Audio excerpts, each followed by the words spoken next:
This recording provides technical support for portable electrical heated cushions for church use. It covers the journey to selecting a system, advice on purchasing and setting up a system, and how to maintain it. Reference is made to the case study at Marown Church in the Isle of Man, and also a study in the Diocese of St Edmundsbury in Ipswich. Introduction. There are a wide variety of direct electric heating solutions, including electric radiators, storage heaters, far infrared heaters, chandeliers, pew cushions, and others. This technical advisory note refers only to portable heated cushions. Churches vary enormously, differing in their age, size, usage listing, materials, current grid connection, and more. The right heating solution will also therefore vary. There are a number of useful resources available on the Church of England website. On your browser, search the term Church of England webinars and Church of England heating, which will take you to relevant sections. The accessible videos are also available directly on the Church Care YouTube channel. 1. Portable heated cushions for chairs or pews. The most familiar comparison to a portable heated electric cushion is a hot water bottle. Warming occurs by conduction, local to the point of contact with the body. A heated cushion like a hot water bottle can be positioned to where it is desired and brought out or stored as necessary. They do not require faculty permissions, and the energy use, and therefore associated emissions, is minimal compared to conventional space heating. The advantage of an electric version is that it does not cool down. The heat output can be kept constant for the duration of the service or meeting. The output can also be designed optimally so as not to confuse the body's own thermal regulation and achieve a comfortable level of warmth.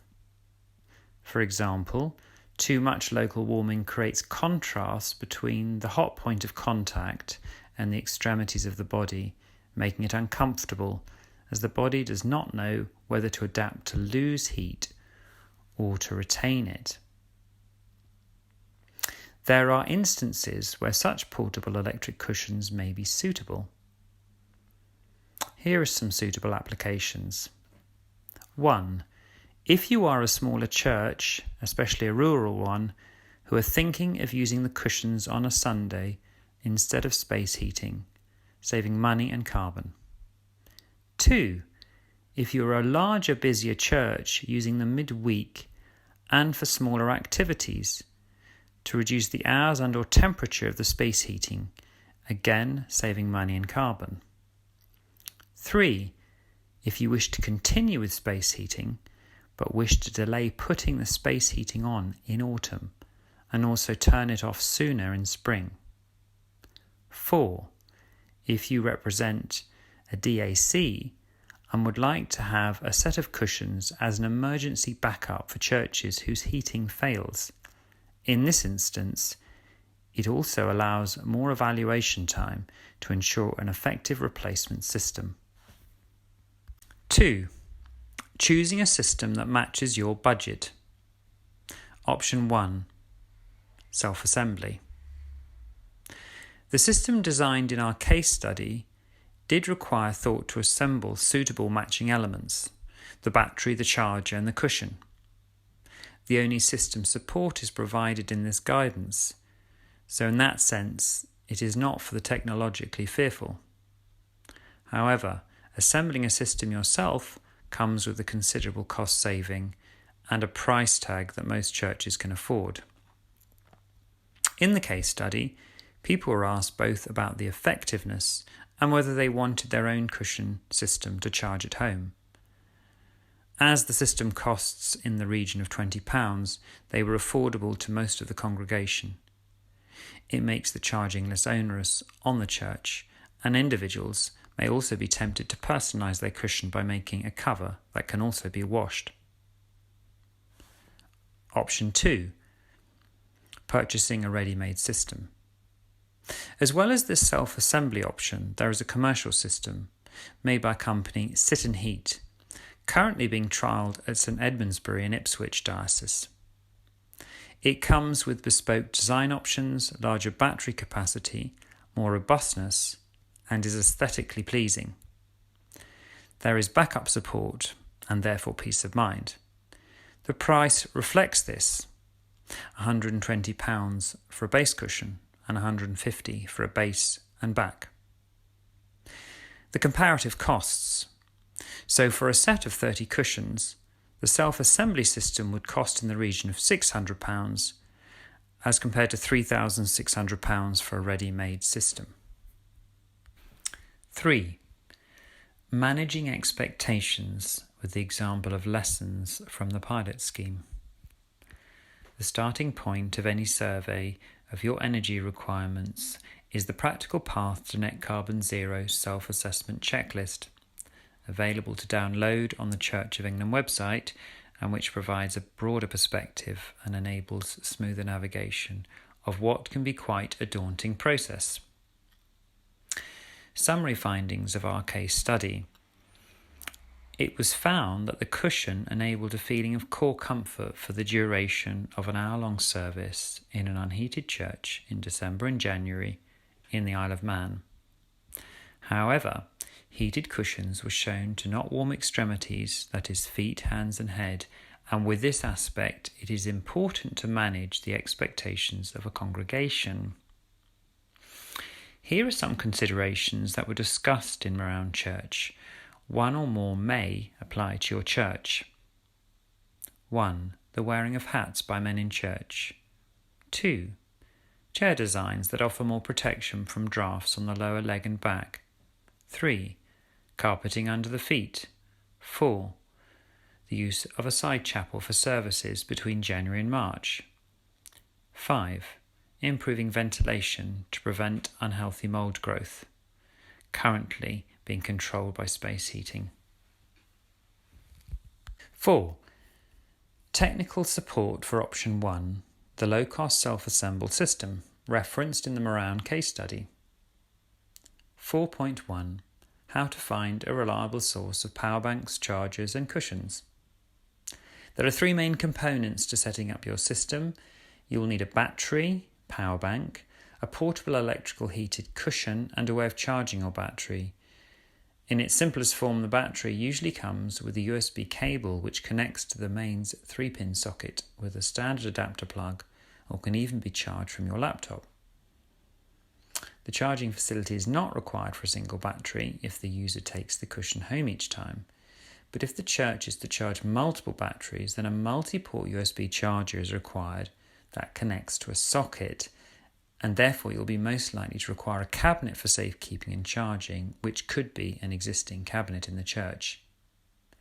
The components are often made in the Far East and models and availability change regularly, as they are often batch produced. Therefore, purchases are often online and you should take care to find a reputable supplier based in the UK or Europe. Many foreign-based suppliers appear to be UK-based but are not. Trustpilot is a good way to verify your supplier. While chargers and power banks are available from many sources, there is less variety in the manufacture of 5-volt electric heated cushions. 4.2. The technical specifications needed to purchase the parts you need. For a heated cushion, a 5-volt system is required, not a 12-volt one. The CE certified item purchase for the case study was EAN:/Walser 900 177 8166 487. It is beyond the scope of this report to recommend a supplier, but by putting the code into a search engine, it will provide the suppliers of car accessories within the UK and EU from which this part can be obtained.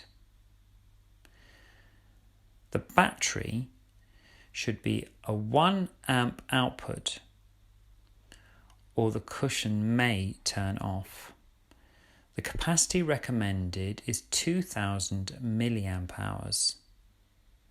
In theory, it should deliver 1 amp at 5 volts, i.e. 5 watts, in 2 hours, but this is likely to be closer to between 1 and 1.5 hours in practical use as there are losses.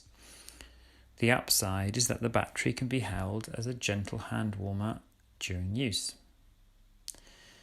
As for USB chargers, a multi-port 16 USB charger are available as consumer products online. They plug directly into the mains. It is worth checking the performance from an independent verifier such as YouTube videos by electronics enthusiasts. Maintenance: how to store and charge a system. This is really regarding the battery care. So the battery shouldn't be left unused for extended periods of time, either in the product or in storage. If you use it carefully, you can expect it to last 2 to 3 years. If, however, the battery runtime drops below about 80% of the original runtime, or the charge time increases significantly, you should consider replacing the battery with a new one. Now, the storage advice is to keep it stored at about 50% capacity, separate from the product, and at least every 6 months to make sure it is charged to about 50% capacity. And keep it in an area where the temperature is between about 5 and 20 degrees, ideally. Now, the handling advice. Here is a list. Do not disassemble, crush or puncture a battery. Do not short the external contacts of a battery. Do not dispose of a battery in fire or water. Do not expose a battery to temperatures above 60 degrees centigrade. Avoid exposing the battery to excessive shock or vibration.